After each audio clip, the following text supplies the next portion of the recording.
नमस्कार। मैं वसंत रावल।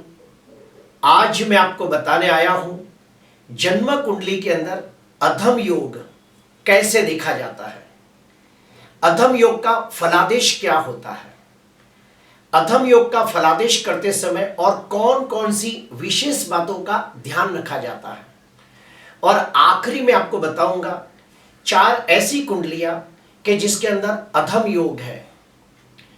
सबसे पहले हम लोग जानेंगे कि अधम योग कैसे बनता है। तो सुनिए, जन्म कुंडली के अंदर सूर्य जो भी भाव में बैठा हो, जो भी राशि में बैठा हो, वहां से चंद्र चौथे, 7वें या 10वें भाव में बैठा हो तो अधम योग निर्माण होता है। फिर से कहूंगा, जन्म कुंडली के अंदर सूर्य जहां भी बैठा हो, जो भी राशि में, जो भी भाव में बैठा हो, वहां से चंद्र चौथे, 7वें या 10वें भाव में बैठा हो तो अधम योग निर्माण होता है। लेकिन इसके अलावा भी कुछ बातें ऐसी हैं कि जिसका अध्ययन करना आवश्यक होता है। अगर ये बातों का अध्ययन न किया जाए तो अधम योग सही ढंग से काम नहीं करता है। वो कौन कौन सी बातें हैं वो सुनिए।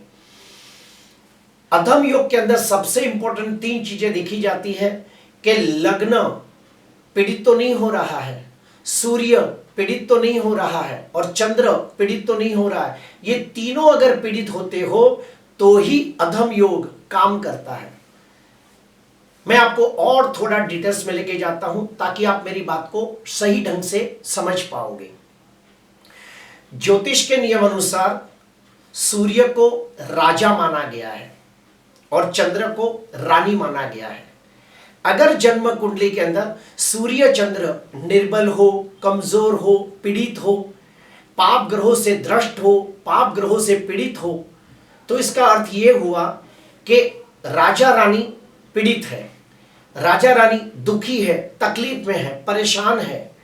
और जिस राज्य के अंदर राजा रानी ही दुखी हो, परेशान हो, तो उसकी प्रजा का क्या होगा। ज्योतिष का एक नियम यह भी कहता है कि सूर्य पिता का कारक है, चंद्र माता का कारक है। अगर सूर्य चंद्र कमजोर हो, निर्बल हो, पाप ग्रहों से द्रष्ट, पाप ग्रहों से पीड़ित हो, तो इसका सीधा साधा अर्थ यह निकलता है कि कुंडली के माता पिता बहुत ही तकलीफ में है, परेशान है, दुखी है, कष्ट में जीवन जी रहे हैं। तो जिसके माता पिता ही दुखी होंगे तो उसका बच्चा भी तो परेशान होगा ना। और उस बच्चे को अपने जीवन में सुख लाने के लिए ABCD से शुरुआत करनी पड़ेगी और काफी लंबे अरसे के बाद वो बच्चा सुखी हो पाएगा। तीसरा, ज्योतिष शास्त्र में यह भी कहा गया है कि सूर्य आत्मा का कारक है, चंद्र मन का कारक है। अगर कुंडली के अंदर सूर्य चंद्र कमजोर हो, निर्बल हो, पाप ग्रहों से द्रष्ट, पाप ग्रहों से पीड़ित हो, तो इसका सीधा साधा अर्थ यह निकलता है कि उस व्यक्ति की आत्मा और मन दोनों तकलीफ में है, परेशान है, दुखी है, हताश, उदास, निराश है। तो फिर ऐसे व्यक्ति की बुद्धि भी बराबर काम नहीं करती। मेरा कहने का भावार्थ यह है कि सूर्य पिता का कारक है, राजा का कारक है, आत्मा का कारक है। अगर ये सूर्य कुंडली में पीड़ित हो और चंद्र कुंडली में पीड़ित हो तो अधम योग बहुत ज्यादा असर करता है। और आखिरी पॉइंट, अगर जन्म कुंडली के अंदर लग्न भाव पीड़ित हो तो अधम योग पूरी तरह से खराब फल देता है। क्यों? तो सुनिए, जन्म कुंडली के अंदर लग्न यानी क्या? लग्न यानी कि आप खुद। अगर हमें जानना हो कि व्यक्ति के आचार, विचार, संस्कार, चारित्र कैसा है तो लग्न भाव को देखा जाता है। लग्न भाव से देखा जाता है कि व्यक्ति का व्यक्तित्व कैसा है, उसका बांधा कैसा है, उसका रूप रंग कैसा है, उसका ढांचा कैसा है, उसका संस्कार कैसे हैं। तो ये सब हमें लग्न भाव से पता चलता है। मेरा कहने का मतलब यह है कि नियम के अनुसार सूर्य से चौथे, 7वें, 10वें भाव में चंद्र हो तो अधम योग बनता है। लेकिन साथ ही साथ ये भी देखना होता है कि सूर्य, चंद्र और लग्न ये पीड़ित तो नहीं हो रहे हैं। अगर पीड़ित हो रहे हैं तो अधम योग सीमा पार का फल देता है, यानी कि बहुत ज्यादा खराब फल देता है। क्या फल देता है तो वो भी मैं आपको बताऊंगा।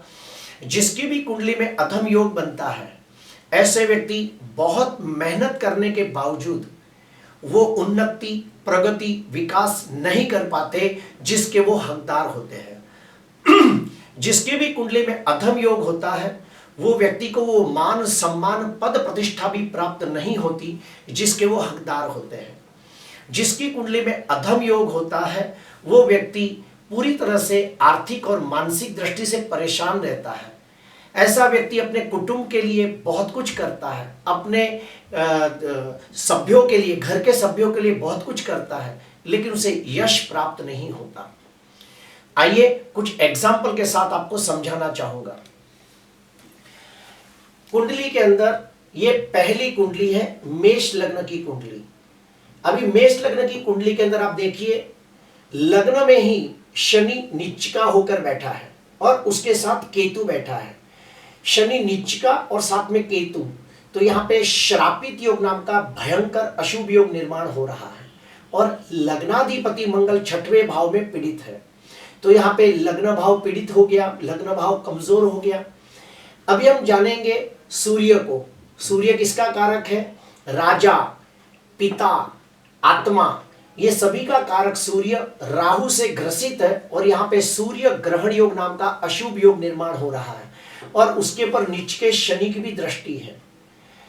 और तीसरा चंद्र, चंद्र 10वें भाव में बैठा है और उसके पर नीच के शनि की 10वीं दृष्टि पड़ रही है। तो यहाँ तीनों चीजें कमजोर हो गई। लग्न भाव भी पीड़ित है, चंद्र के ऊपर शनि की दृष्टि पड़ने से चंद्र भी पीड़ित है, सूर्य नीचिका होकर राहु के साथ है, ग्रहण योग बना रहा है तो सूर्य भी पीड़ित है। तो यहाँ पे सूर्य, चंद्र और लग्न भाव सब पीड़ित हो गए, कमजोर हो गए, निर्बल हो गए, तो इसे अधम योग कहते हैं। और यहाँ पे भी देखो, सूर्य से 4थे भाव में चंद्र है। तो ये जो व्यक्ति है उसके बारे में मैं आपको बताता हूं। ये व्यक्ति की शादी हो गई और शादी होके टूट गई, उसकी पत्नी अपने बच्चों को लेके चली गई। ये व्यक्ति पूरी जिंदगी तकलीफों में जिया है और आर्थिक दृष्टि से पूरी तरह से दुखी है, परेशान है, तकलीफ में है। आपको मैं दूसरा एग्जांपल देना चाहूंगा। ये कर्क लग्न की कुंडली है और कर्क लग्न की कुंडली में ही लग्न में ही मंगल नीच का है और लग्नाधिपति चंद्र 6वें भाव के अंदर केतु के साथ चंद्र ग्रहण योग बना रहा है। और यहां पे देखिए सूर्य भी राहु के साथ सूर्य ग्रहण योग बना रहा है। सबसे पहले हमने क्या देखा? लग्न में ही मंगल नीच का है और लग्नेश चंद्र 6वें भाव में केतु के साथ पीड़ित है। इसका अर्थ यह हुआ कि लग्न भाव कमजोर हो गया। दूसरे नंबर पे आते हैं सूर्य। सूर्य पिता का कारक, राजा का कारक, हृदय का कारक, वो राहु से ग्रसित होकर सूर्य ग्रहण योग बना रहा है। और चंद्र माता का कारक, रानी का कारक, मन का कारक, ये भी केतु से पीड़ित होकर चंद्र ग्रहण योग बना रहा है। तो यहाँ पे लग्न भी कमजोर हो गया, सूर्य और चंद्र भी पाप ग्रहों से, दृष्ट पाप ग्रहों से पीड़ित है। और यहाँ पे देखिए सूर्य से 7वें भाव में चंद्र है। तो ये जो अधम योग है ये पूरी तरह से काम कर रहा है। ये व्यक्ति की शादी नहीं हुई। आज ये व्यक्ति करीबन 48 इयर्स का है, इसकी शादी नहीं हुई। जब शादी नहीं हुई तो बच्चे भी नहीं हुए। ये व्यक्ति पूरी जिंदगी नौकरी कर रहा है, लेकिन नौकरी में मुश्किल से 25 से 30 हजार कमा रहा है। कुटुंब के साथ भी उसके कंकास कलेश झगड़े चालू है और वो व्यक्ति का घर में भी किसी से नहीं पड़ता और मानसिक दृष्टि से भी परेशान है। तो शादी नहीं हुई, बच्चों का सुख नहीं है, कुटुंब के साथ उसका पटता नहीं है, नौकरी में प्रोग्रेस नहीं कर पा रहा है और वो व्यक्ति मन से और आत्मा से बहुत दुखी है। और उसके चेहरे पे भी वो भाव हमें खास दिखते हैं क्योंकि मैं उसको जानता हूं। तीसरा एग्जाम्पल देता हूं। वृश्चिक लग्न की कुंडली है।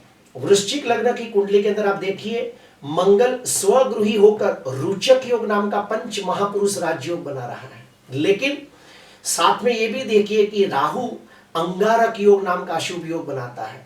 मंगल राहु की युति होने से अंगारक योग नाम का अशुभ योग निर्माण हो रहा है। उसके पर शनि की 10वीं दृष्टि पड़ रही है। तो लग्न भाव यहाँ पे पीड़ित हुआ, राहु से पीड़ित हुआ और शनि से पीड़ित हुआ। क्योंकि जब राहु के ऊपर शनि की 10वीं दृष्टि पड़ती है तो श्रापित योग नाम का भयंकर अशुभ योग निर्माण होता है। दूसरा, सूर्य आत्मा का कारक, पिता का कारक, राजा का कारक सूर्य शनि से दृष्ट होकर संघर्ष योग बना रहा है।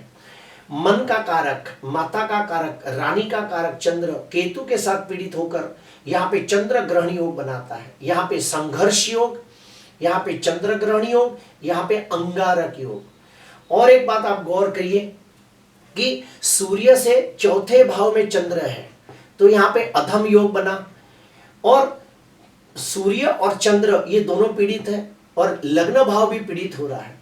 तो ये जो बंदा है, ये बंदे की शादी नहीं हो रही है और ये व्यक्ति बेचारा पूरी तरह से परेशान है, और ये व्यक्ति कम से कम 2 बार सगाई हुई, टूट गई, उसके बाद आज तक इसकी शादी नहीं हो पाई, हर दृष्टि से परेशान है, आर्थिक दृष्टि से, मानसिक दृष्टि से परेशान है, और ये डिप्रेशन में गया है और डॉक्टर के पास नींद की गोलियां लेके खा रहा है, उसे ठीक से नींद भी नहीं आ रही है, और नौकरी में भी उन्नति, प्रगति, विकास नहीं कर पाया, तो ये अधम योग है। आखिरी देखते हैं, तुला लग्न की कुंडली है। तुला लग्न की कुंडली के अंदर आप देखिए, लग्नेश शुक्र 12वें भाव में नीच का है, लग्न में ही सूर्य नीच का है, राहु के साथ ग्रहण योग बन रहा है, सूर्य राहु की युति ग्रहण योग बना रही है। लग्नेश शुक्र 12वें भाव में नीच का है, और सप्तम भाव के अंदर 3 ग्रह है। शनि नीच का है, साथ में चंद्र है, तो चंद्र शनि की युति विष योग बना रही है। उसके बाद चंद्र केतु की युति चंद्र ग्रहण योग बना रही है। तो कितने अशुभ योग बन गए, सूर्य ग्रहण योग, विष योग, चंद्र ग्रहण योग, 3 अशुभ योग बन गए। अभी इसमें हमें देखना क्या है, सूर्य से 7वें भाव में चंद्र है, सूर्य से 7वें भाव में चंद्र है तो अधम योग निर्माण हो गया। लेकिन साथ में हमें यह भी देखना है कि सूर्य, चंद्र और लग्न पीड़ित हो रहे हैं कि नहीं। तो सुनिए, सबसे पहला तो सूर्य खुद नीच का है, राहु के साथ है, तो सूर्य ग्रहण योग बन रहा है, और लग्नेश नीच का है, तो सबसे पहला पॉइंट लग्न भाव कमजोर हो गया। दूसरा, सूर्य जो पिता का कारक है, राजा का कारक है, आत्मा का कारक है, वो राहु से ग्रसित होकर सूर्य ग्रहण योग बना रहा है। चंद्र मन का कारक, माता का कारक, रानी का कारक, नीच के शनि के साथ विष योग बना रहा है, और केतु के साथ ग्रहण योग बना रहा है। तो यहाँ पे लग्न भी पीड़ित हुआ, सूर्य चंद्र भी पीड़ित हुए, और सूर्य से 7वें भाव में चंद्र अधम योग बन रहा है। तो ये बंदे की 2 बार शादी हुई और 2 बार शादी होकर टूट गई। उसकी पहली पत्नी उसके 2 बच्चों को लेकर भी चली गई, और ये बंदा मानसिक दृष्टि से डिप्रेशन में है, नौकरी धंधे में सफलता हासिल हुई नहीं, बार बार नौकरी बदल रहा है, व्यापार करने का प्रयास किया तो व्यापार में भी नुकसानी हो गई, पार्टनरशिप में धंधा किया तो वो भी टूट गया, और ये व्यक्ति स्वभाव से चिड़चिड़ा हो गया है और इसे बुरी आदतें लग चुकी है। तो जिसकी भी कुंडली के अंदर अधम योग होता है तो ये बहुत खराब योग है। उसका प्रेडिक्शन क्या होता है वो भी सुनो। जिसकी भी कुंडली के अंदर सूर्य से चौथे, 7वें और 10वें भाव में चंद्र हो, फिर से बोलता हूं, जिसकी भी कुंडली में सूर्य से चौथे, 7वें, 10वें भाव में चंद्र हो तो अधम योग निर्माण होता है। लेकिन साथ में यह भी देखना है कि सूर्य, चंद्र और लग्न पीड़ित हो रहे हैं कि नहीं। अगर पीड़ित हो रहे हैं तो उसका बहुत बुरा फल मिलता है। क्या मिलता है सुनिए। ऐसे व्यक्ति बहुत मेहनत करने के बावजूद वो उन्नति, प्रगति, विकास नहीं कर पाते जिसके वो हकदार होते हैं। ऐसे व्यक्तियों को वो मान, सम्मान, पद, प्रतिष्ठा भी प्राप्त नहीं होती जिसके वो हकदार होते हैं। ऐसे व्यक्ति अपने घर के लिए, घर के सभ्यों के लिए, कुटुंब के लिए, समाज के लिए बहुत कुछ करते हैं, लेकिन उन्हें यश की प्राप्ति नहीं होती बल्कि उन्हें अपयश मिलता है। ऐसी स्थिति में वो व्यक्ति मानसिक दृष्टि से बहुत ही परेशान हो जाता है, डिप्रेशन में चला जाता है, हताश, उदास, निराश हो जाता है। काफ़ी बार तो उसे एग्जाइटी हो जाती है, डिप्रेशन हो जाता है, उसे डॉक्टर की ट्रीटमेंट तक लेनी पड़ती है। और ऐसे व्यक्ति पूरी जिंदगी आर्थिक संघर्षों में जीते हैं, मानसिक संघर्षों में जीते हैं। अभी मैं उसका उपाय बताना चाहता हूं कि जिसकी भी कुंडली में अधम योग हो तो उसे कौन से उपाय करने चाहिए। तो पहला उपाय, ऐसे व्यक्ति को महामृत्युंजय का 1.25 लाख मंत्र का अनुष्ठान करना चाहिए, और 1.25 लाख मंत्र का अनुष्ठान हो जाने के बाद किसी कर्मकांडी विद्वान ब्राह्मण को घर पे बुलाकर उसका दशांश होम करना चाहिए और फिर तर्पण मार्जन करना चाहिए। दूसरा उपाय बताता हूं, वेद माता गायत्री, वेद माता गायत्री के कम से कम 1.25 लाख मंत्र करके अपने पापों का प्रायश्चित करना चाहिए। और उसके बाद किसी कर्मकांडी विद्वान ब्राह्मण को बुलाकर दशांश होम करना चाहिए और उसके बाद तर्पण मार्जन करना चाहिए। तीसरा उपाय, किसी तीर्थ में जाके, जैसे कि हरिद्वार, प्रयाग, त्र्यंबकेश्वर जैसे किसी तीर्थ में जाकर अपने पूर्वजों की आत्म शांति के लिए नारायण बलि, नाग बलि, त्रिपिंडी श्राद्ध करना चाहिए। और फिर घर पे आके कम से कम 21 ब्राह्मण को भरपेट भोजन करा के उनके आशीर्वाद ग्रहण करना चाहिए। और भी एक उपाय है जो मैं आपको कहना चाहूंगा कि जो लोग शिव जी को बहुत मानते हैं, ऐसे व्यक्ति अगर सोमवार के दिन शिव मंदिर में जाके शिव जी के ऊपर रुद्राभिषेक करे, दूध पानी को मिला के अभिषेक करे और लिंगाष्टकम, बिल्वाष्टकम, शिवाष्टकम, रुद्राष्टकम, मानस स्तोत्रम, तांडव स्तोत्रम जैसे बहुत सारे स्तोत्र हैं, पढ़कर शिव जी का अभिषेक करे और शिव जी को प्रार्थना करे कि हे देवादिदेव, हे महादेव, हे त्रिलोक के स्वामी, आप इस अधम योग से हमें बचाइए, तो उसकी काफी पीड़ा कम होने लगती है। प्रिय दर्शकों, आज मैंने आपको अधम योग के बारे में काफी गहराई से बताया है। अगर आपको अच्छा लगा हो तो जरूर लाइक करना, सब्सक्राइब करना। नमस्कार।